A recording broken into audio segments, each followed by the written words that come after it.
तो हम लोग पढ़ रहे थे भारत में भौगोलिक ज्ञान का विकास पुराणों के संबंध में विशेष लिखा हुआ है, लेकिन हम जो पढ़ रहे हैं वो इतिहास से संबंधित पढ़ रहे थे। तो इसमें हम लोग कई क्षेत्रों में पढ़ने का प्रयास किए थे। जो भारत का विभाजन किए थे प्राचीन काल का, तो उसको हम लोगों ने सिंधु घाटी सभ्यता, वैदिक काल, और फिर वैदिक काल के बाद महाकाव्य काल, महाकाव्य काल के बाद बौद्ध और जैन का काल, और उसके बाद पुराण काल। तो सिंधु घाटी सभ्यता की बात हो गई थी। इसका समय 4000 से 2000 BC तक का था। उस समय में हमने विशेष यही देखा था कि जो वहाँ पे नगरीय व्यवस्था थी, नगरीय जो सेटलमेंट था, नगरीय जो इंफ्रास्ट्रक्चर था बहुत अच्छा था, है ना। जो एक तरह से कह सकते हैं कि उस समय की जो शहर थे वो प्लान्ड थे, प्लान्ड सिटी जैसे कहते हैं ना, स्मार्ट सिटी। वहाँ पे जो घर थे वो पक्की ईंटों आदि के बने हुए थे। हर घर में किचन है, वॉशरूम है, ये सब की व्यवस्था थी। निजता पे ज़्यादा, प्राइवेसी पे ध्यान देते थे। सड़कें समकोण पे काटती थी, और खाद्य सुरक्षा के हिसाब से बड़े बड़े अन्नागार बनाए गए थे जिसमें खाद्यान्न को स्टोर किया जाता था। और नालियाँ आदि बनी हुई थी सिंचाई आदि के लिए, नहर भी बनाने का प्रयास किया गया था। बंदरगाह का भी विकास करने का प्रयास किया गया था, पोत जहाँ पे जहाज आदि आके रुकते हैं, नाव रुकती हैं। तो इस तरह से आप देखते हैं कि और उनका अन्य सभ्यताओं से भी संबंध देखने को मिलता है।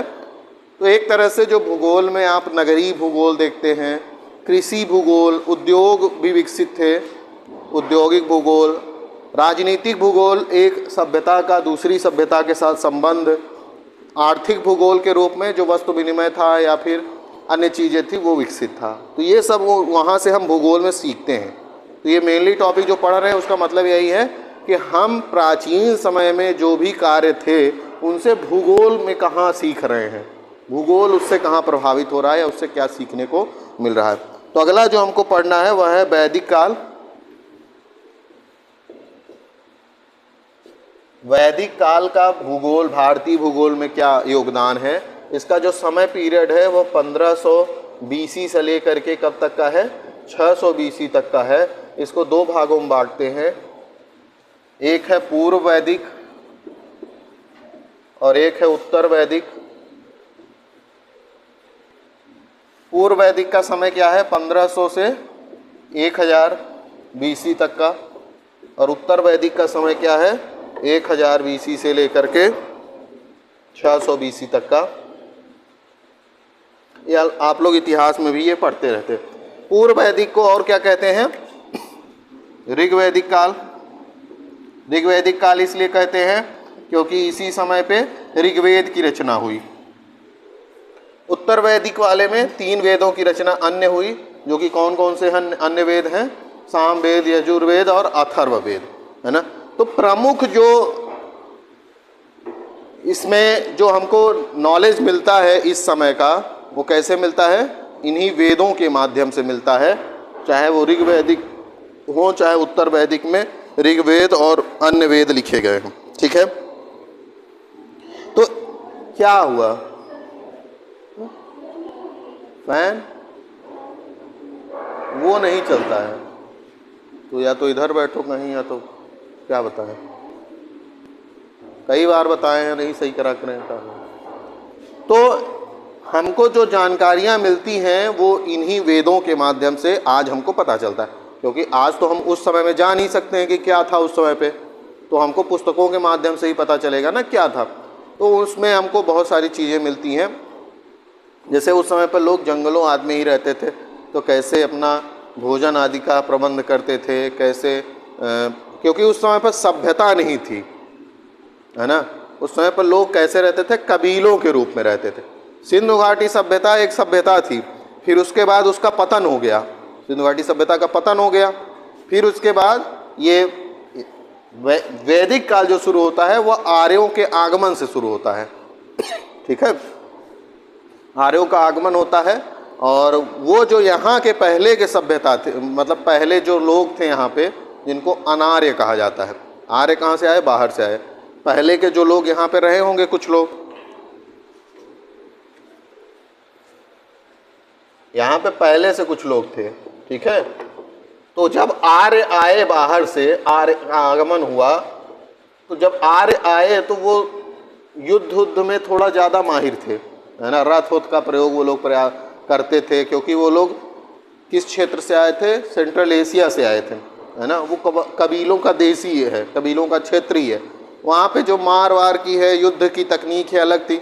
तो जब वो लोग यहाँ आए तो यहाँ पे उन्होंने अपना प्रभुत्व स्थापित किया। तो यहाँ के जो लोग थे वो, उनको क्या कहा गया, अनार्य। जो पहले से यहाँ पे रह रहे थे, जो मेन भारतीय थे, है ना, उनको अनार्य कहा गया। और वो जो अनार्य हैं उनको इन्होंने गुलाम बना लिया, आर्यों ने। गुलाम कहने का मतलब कि उन्हीं से अपना सारा काम और कराते थे, खेती कराना, है ना, साफ सफाई आदि कराना, और अपना राजाओं की तरह रहते थे। तो ये सब जब हुआ, धीरे धीरे क्या हुआ, धीरे धीरे लोग संपत्ति पे कब्जा करने लगे। तो राज्य की संकल्पना आई। पहले राज्य नहीं था, है ना, पहले राज्य नहीं था। धीरे धीरे जिसको आप प्रधान कहते हैं, तो पहले प्रधान बनाया गया कि तुम एक लोग बन जाओ, जितने इतने लोग हैं कि उसमें से किसी एक को बना दे कि तुम बन जाओ, तुम कोई समस्या होगी तो देखना। केवल उसका इतना काम था शुरू में, वो भी वैदिक काल में, ठीक है ना। लेकिन धीरे धीरे जब वो प्रधान था तो उसको लगा कि भाई मुझे जब खास चुना गया है तो मेरे पास कुछ पावर भी होना चाहिए। तो वो धीरे धीरे क्या किया कि धीरे धीरे अपनी सेना बना लिया। शुरू में उसके पास सेना नहीं था, धीरे धीरे सेना बनाया, धीरे धीरे संपत्ति पर कब्जा करने लगा, धीरे धीरे जो है कर आदि वसूलने लगा। इससे क्या हुआ, वो मजबूत हुआ। तभी से जो है राजा की संकल्पना आती है, वो आता है यहाँ उत्तर वैदिक में। राजा की संकल्पना, राज्य की संकल्पना, ये सब जो है कहाँ आता है, उत्तर वैदिक में। वर्ण व्यवस्था यहाँ भी है, लेकिन वर्ण व्यवस्था यहाँ पे कर्म आधारित है, ठीक है ना। किसमें, पूर्व वैदिक में, है ना। जो ब्राह्मण, क्षत्रिय, वैश्य, शूद्र है, वो यहाँ पे कैसे हैं, कर्म आधारित। उस दिन में बताए थे कि जो जैसा कर्म करेगा उसको उस श्रेणी में रखा जाएगा। लेकिन फिर बाद में उसका क्या हुआ, जटिल हो गया वह, और वह व्यवस्था जाति आधारित हो गई, ठीक है। तो जो ये वेद लिखे गए हैं, इन्हीं से हमको विशेष भौगोलिक जानकारी, जैसे वेदों को आप पढ़ेंगे तो आपको पता चलेगा किस क्षेत्र में कौन से जंगल थे, उनका अलग अलग नाम है, कौन सी नदियां हैं, कौन से पहाड़ हैं, कौन से लोग कहाँ पे रहते थे, कैसे खेती करते थे, कैसे जल प्राप्त करते थे, है ना, कौन कौन से जानवर आदि हैं। यह सब हमको वेदों के द्वारा प्राप्त ज्ञान प्राप्त होता है ना। तो इनका यही महत्व है। आप उनको पढ़ेंगे और उनसे देखेंगे कि आपको भौगोलिक रूप में क्या जानकारी मिलती है, आपके अर्थव्यवस्था, आपके रहने सहने के बारे में क्या जानकारी उस समय के बारे में प्राप्त होती है, यही हम लोग देखते हैं। तो ऋग्वेद सबसे प्राचीन है ना, जिसकी रचना कई ऋषियों ने मिलकर की है ना। और ऋग्वेद में जो है, जो भारतीय नदियां हैं उनके बारे में वर्णन मिलता है। कई सारी नदियों के बारे में वर्णन मिलता है। सबसे ज़्यादा किस नदी के बारे में मिलता है वर्णन?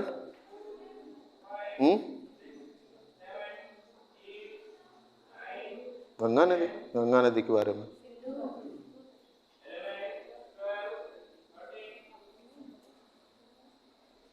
चेक कीजिएगा, शायद सरस्वती नदी है जिनका सबसे ज़्यादा वर्णन मिलता है उस समय पे। चेक कर लीजिएगा इसको। तो ऋग्वेद में जो है नदियों की महत्ता के बारे में वर्णन है। क्यों, हम आपको पहले भी बताए थे, जो सभ्यताएं आदि होती थी वो कहाँ होती थी, नदियों किनारे, क्योंकि उनको जल भी चाहिए खेती करने के लिए, पशुओं को भी पिलाना है पानी, खुद भी पीना है, खेती भी करना है। तो ये सब काम के लिए जल जरूरी है, और जल सबसे आवश्यक चीज़ है। तो इसलिए वो नदियों के किनारे ही अपना घर आज बनाते थे, वहीं पर सभ्यताएँ विकसित होती थी, ठीक है। जब तक कि हमने नलकूप, कुआं आदि नहीं खोदना शुरू कर दिया, तब तक नदी के किनारे हम भी निर्भर थे, है ना। गांव में भी आप देखेंगे जो नदियां हैं उनके किनारे पहले लोग रहते थे या कुछ दूर रहते थे, तो उसी से पानी आदि का प्रयोग करते थे, ठीक है। दूसरा जो वेद है यजुर्वेद, तो उसमें कर्मकांड आधारित चीज़ें हैं, यज्ञ संबंधित चीज़ें बताई गई हैं, है ना। और तीसरा जो वेद है सामवेद। सामवेद किससे संबंधित है? गाना संबंधित है ना।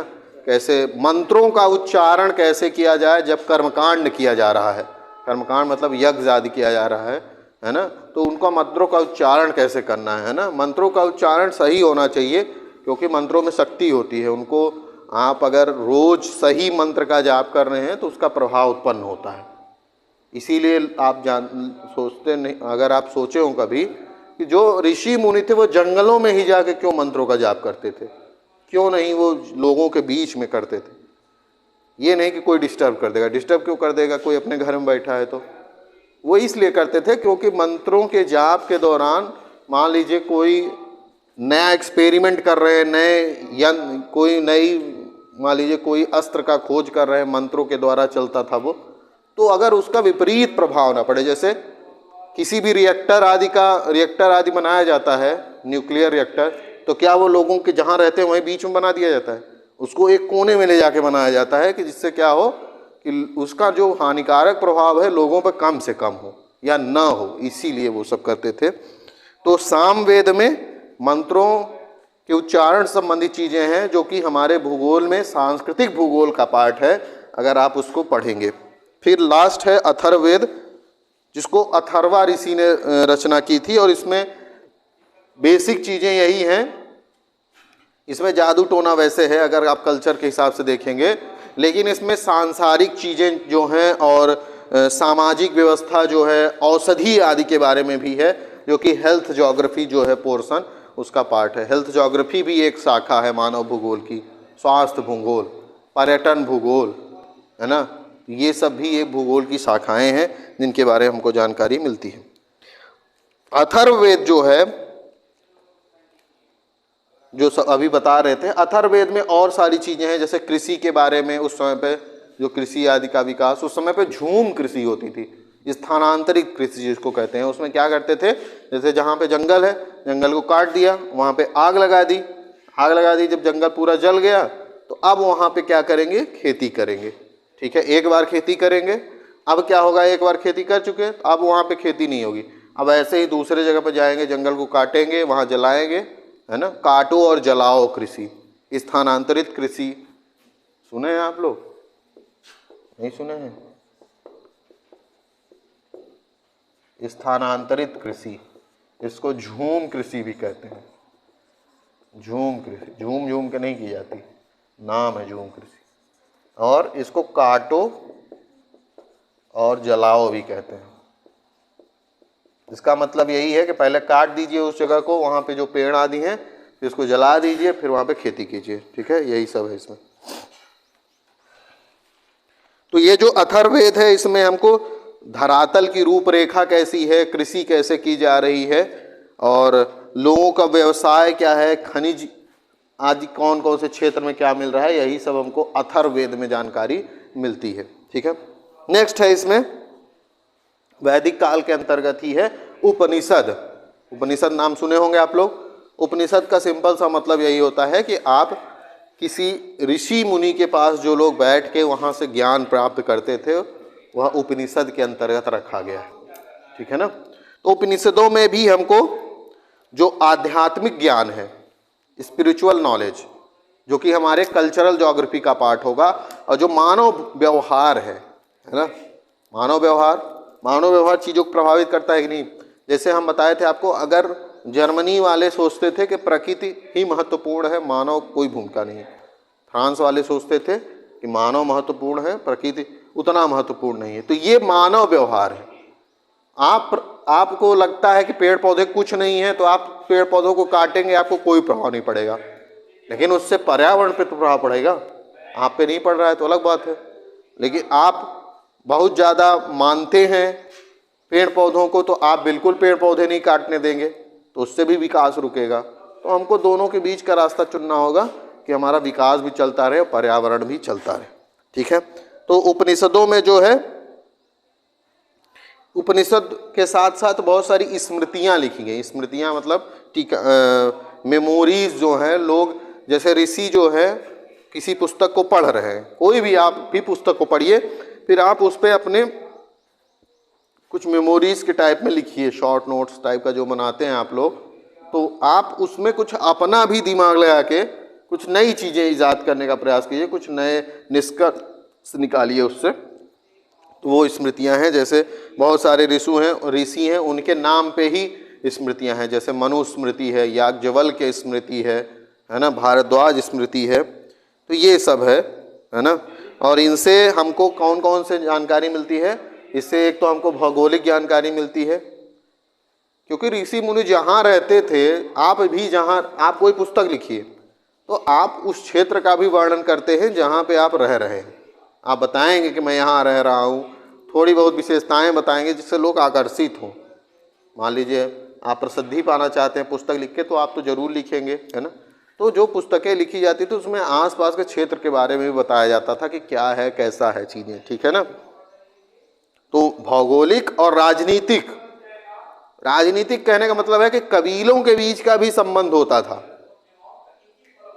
कबीलों के बीच में भी संबंध होता था। एक एक कबीले का एक एक प्रमुख होता था और उनका क्षेत्र होता। जैसे आज आप राज्य देख रहे हैं या राज्य देख रहे हैं ना, वैसे ही तब कबीले थे। मुख्यमंत्री जैसा है वैसा एक कबीले का प्रमुख होता था। तो उनके बीच में संबंध होते थे, युद्ध होता था, एक दूसरे की संपत्तियों पर हथियाने का प्रयास भी करते थे। तो ये सब जो है वहाँ देखने को हमको मिलता है, ठीक है। फिर नेक्स्ट है महाकाव्य काल। तो महाकाव्य काल में हम लोग दो महाकाव्य जो लिखे गए हैं, चाहे रामायण हो चाहे महाभारत हो, उससे हमको क्या भौगोलिक जानकारी मिलती है उसके बारे में देखना पड़ता है। महाकाव्य काल, तो महाकाव्य काल का समय क्या है? 600 BC से 300 AD तक, ठीक है। 600 BC से 300 AD तक का है महाकाव्य काल। इसमें मुख्यतः रामायण और महाभारत की रचना की गई है। तो हमको रामायण और महाभारत नहीं पढ़ना है, हमको पढ़ना है कि रामायण और महाभारत को पढ़ते हैं तो उससे हमको भौगोलिक ज्ञान कैसे मिलता है भूगोल में। रामायण को ही देखिए, रामायण में आप पढ़ेंगे तो आपको बहुत सारे, पहली बात तो बहुत सारे लोगों के बारे में पता चलेगा कि कैसे उस समय पे सामाजिक स्तरीकरण था। आप लोग जानते हैं कि जब ये श्री राम और उनके साथ में जो लक्ष्मण और सीता जी हैं, जब वन को जाते हैं तो नदी के पास पहुंचते हैं तो वहाँ नाविक मिलता है। तो एक वहाँ पे आप देखते हैं केवट, है ना, उसको केवट कहते हैं ना वहाँ पे। तो एक आप यहाँ पे सामाजिक स्तरीकरण देख सकते हैं कि राजा है वो क्षत्रिय कुल का है, उनके गुरु हैं वशिष्ठ, वो ब्राह्मण हैं, और अन्य जो शूद्र या वैश्य हैं वह भी आपको वहाँ पे देखने को मिल रहा है। तो कह सकते हैं आप कि रामायण में भी जो है वर्ण व्यवस्था सिस्टम एक तो देखने को मिल रहा है, मतलब सामाजिक स्तरीकरण है जो हम सांस्कृतिक भूगोल में पढ़ते हैं, जिसमें जातियों आदि के बारे में पढ़ते हैं। फिर आप देखिए आगे, राज्य है, राजनीतिक सिस्टम है ना, राजनीति है कि नहीं है। बहुत सारे राज्य हैं, उनके बीच में युद्ध भी हो रहा है। तो एक तरह से राजनीतिक सिस्टम कह सकते हैं, राजनीतिक भूगोल देखने को मिल सकता है, क्योंकि राजनीतिक भूगोल के अंतर्गत आप राज्य के बीच में संबंध ही देखते हैं। फिर आगे देखिए, वनों में जा रहे हैं वो लोग, कई सारे वनों से गुजर रहे हैं और उन वनों का विस्तृत वर्णन मिलता है कि ये दंडकारण्य का जंगल है, ये इसका जंगल है ना। वहाँ पे कई तरह के जानवर भी रह रहे हैं, है ना। उन्हीं में से कुछ जो हैं श्री राम का मदद भी करते हैं, है ना। आप जानते हैं बाल सुग्रीव ये सब जो है। तो एक यहाँ पे क्या देखने को मिला, यहाँ पे हमारा प्रकृति का, नेचर का और ह्यूमन का देखिए रिलेशन देखने को मिल रहा है। पहले से ही जो मतलब अगर एनिमल्स के साथ हमारा ह्यूमन एनिमल रिलेशनशिप या ह्यूमन एनवायरनमेंट रिलेशनशिप देखने को मिल रहा है ना। जब सीता का हरण हो जाता है तब राम पेड़ पौधों से पूछ रहे हैं कि क्या तुमने देखा है, कहीं कोई ले गया है या कहाँ पे हैं वो। मतलब नेचर के साथ तब हम बात कर सकते थे, ऐसा तक था, है ना। और देखते हैं आप जंगलों आदि नदियों आदि के किनारे से होके जाते हुए, तो मेन यह मतलब है कहने का कि वहाँ से हमको पर्यावरण के बारे में जानकारी मिलती है, नदियों के बारे में, पहाड़ों के बारे में, कई सारे पहाड़ों के बारे में, औषधियों के बारे में। जब लक्ष्मण को शक्ति लगी तो वो हनुमान जा रहे हैं कौन से पर्वत से, कौन सी औषधि लाए थे? संजीवनी बूटी लेके आ रहे हैं, जिसमें जीवन को फिर से देने की शक्ति है। कितनी महत्वपूर्ण औषधि है ना। तो औषधि के बारे में भी जानकारी, तो एक तरह से आप मतलब बहुत सारी जानकारियां भौगोलिक रूप में आपको रामायण से मिलती है। ऐसे ही महाभारत का भी है। महाभारत में तो और राजनीतिक जो भूगोल है वह ज़्यादा से ज़्यादा महत्वपूर्ण हो जाता है ना। साथ ही में उस समय में भी संबंध है राज्यों के बीच में, साथ ही में बहुत सारे पेड़, पर्वत, नदियों आदि का जिक्र तब भी हुआ है, महाभारत काल में भी हुआ है। तो हमको मेन यही प्राप्त होता है। आपको भूगोल देखना है, ये नहीं देखना है कि कौन क्या कह रहा है। आपको रामायण और महाभारत भूगोल में नहीं पढ़ना है, आपको पढ़ना है कि उससे हमको क्या मिल रहा है भूगोल के बारे में जानकारी। ठीक है, जैसे रामायण में अनेक पर्वत हैं, सुमेरु है, कैलाश है और महेंद्र पर्वत है, हिमालय पर्वत है, ये सब पर्वतों का जिक्र है। नदियां जो है उनमें भागीरथी, मंदाकिनी, सरयू, सरयू नदी के किनारे अयोध्या स्थित है, अयोध्या में ही राम का जन्म हुआ है ना। तो ये सब चीजें हमको प्राप्त होती हैं। देखिए, एक बहुत बड़ा राज्य अयोध्या किस नदी किनारे? सरयू। ऐसे ही जितने राज्य आप देखेंगे वो ज़्यादातर नदियों के किनारे ही आपको देखने को मिलेंगे। ठीक है, तो यही हमको है कि वहाँ से पर्वत श्रृंखला कौन कौन सी प्राप्त हो रही है जानकारी, वन क्षेत्र कौन कौन से हैं, यही हमको जानकारी मिलती है। ठीक है, एक और जो वर्णन मिलता है, जैसे रामायण में जिक्र है पुष्पक विमान का, है ना। एक ऐसा रथ या विमान जो उड़ रहा है, तो एक ऐसी तकनीक रही होगी, जैसे आज हम लोग हवाई जहाज उड़ा रहे हैं, तब भी कोई ऐसी टेक्नोलॉजी थी जो कि वो चल रही थी। हमको नहीं पता है तो नहीं पता है, तो ऐसा नहीं है कि नहीं रहा होगा। कोई चीज़ किसी के बारे में अगर लिखी गई है, बताई गई है, तो संभावना है कि वह चीज़ रही होगी। अगर आप कहते हैं कि झूठ लिखा है, तो कितना झूठ लिखा है, कोई इतना इमेजिन थोड़ी कर सकता है कि एकदम पूरी नई से नई चीज़ का इमेजिन कर ले, कैसा उड़ता था, कैसे उड़ता था। तो कुछ न कुछ उसका साक्ष्य है, हमें जानकारी नहीं है, वो अलग बात है। तो एक तरह से जो महाभारत और रामायण है उनमें हमको बहुत सारी भौगोलिक चीज़ें, नैतिक चीज़ें, राजनीतिक चीज़ें, ऐतिहासिक चीज़ों की जानकारी मिलती है। यही सब हमको इसमें देखना। ठीक है, और अगर आप ध्यान से उसको पढ़ेंगे तो उसमें आपको पशुपालन, कृषि, यह सब भी देखने को मिलेगा। उसमें जिक्र आता है रामायण में कि अकाल पड़ा है किसके यहाँ? जनक के यहाँ। तो जनक खेती कर रहे हैं, रथ चला रहे हैं, और उसी में वो कहानी है, तो उसमें केवल इतना, अब उसी में सीता जी मिलती हैं उस किसी डब्बे में, तो वो कहानी है। हाँ, जिसमें भी मिले वो कहानी, उसमें हमको नहीं जाना है। उससे हमको क्या पता चला है कि उस समय पर खेती जो है वह था, अकाल पड़ने पर जो राजा है वह भी खेती कर रहा है। ये बड़ी बात है सोचने वाली। हमको ये नहीं, कहानी नहीं पढ़ना है कि कौन कहानी, हमको उससे देखना है कि भूगोल कहाँ मिल रहा है, हमको भूगोल के बारे में जानना है। फिर अगला है बौद्ध और जैन काल। बौद्ध और जैन, तो इसमें मैं आप लोगों को, आप रामायण महाभारत लगभग ज़्यादातर लोग जानते रहते हैं, तो मैं आपको इसी में होमवर्क दे रहा हूँ। आपको खुद से ढूंढना है ना, ढूंढना है कि रामायण और महाभारत का जो भी आप लोग जानते हैं उसमें सोचिए, विचारिए और देखिए कि हमको भूगोल कहाँ मिल रहा है। उसमें भूगोल के किस शाखा के साथ थोड़ा बहुत वर्णन मिल रहा है, उसको पॉइंट वाइज आप लिख के लाइएगा, है ना, फिर दिखाइएगा मुझे। बात समझ रहे हैं कि नहीं? जैसे रामायण ही है ना, थोड़ा बहुत देख लीजिए, ये सब जानना चाहिए, आपके कल्चर का पार्ट है ना। नहीं कि हम काट देंगे, मार देंगे, ये कर देंगे, आपको जानना चाहिए, आपका कल्चर है। ठीक है ना। बौद्ध और जैन ग्रंथ काल क्या है?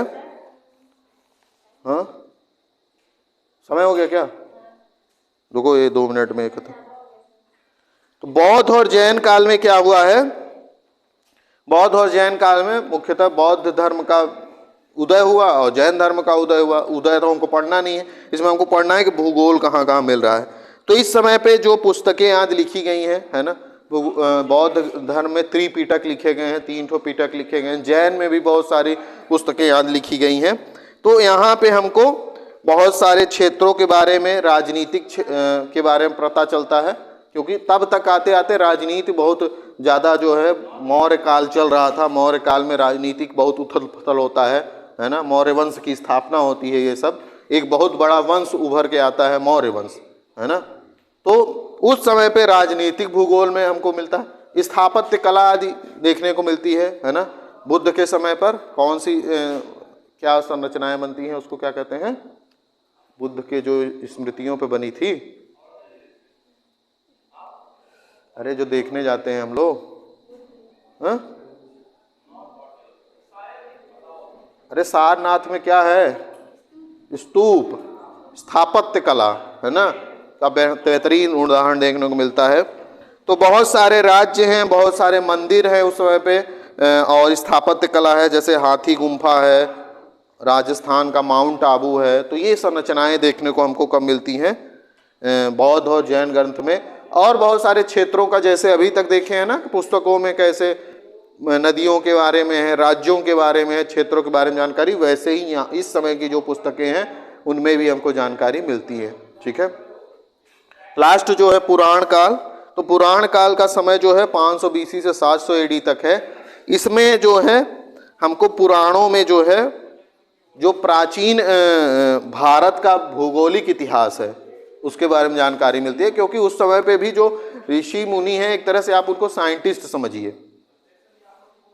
अब वो क्या करते हैं? वो न केवल प्राकृतिक अध्ययन करते हैं बल्कि सामाजिक अध्ययन भी करते हैं। लोगों को कैसे एक दूसरे के साथ अच्छा व्यवहार, अच्छा संबंध स्थापित करना चाहिए, इन सब पे बात करते हैं। ठीक है। तो पौराणिक साहित्य से हमको धर्मशास्त्र, दर्शन, नैतिक जानकारी, सांस्कृतिक कल्चर, ये सब पता चलता है ना। तो यही था, इसको आप लोग एक बार पढ़िएगा, बहुत कोई कठिन चीज़ नहीं है, पढ़ेंगे समझ में आएगा, है ना। तो पहला यूनिट आपका संपन्न हुआ है। अब आगे देखते हैं क्या करना है।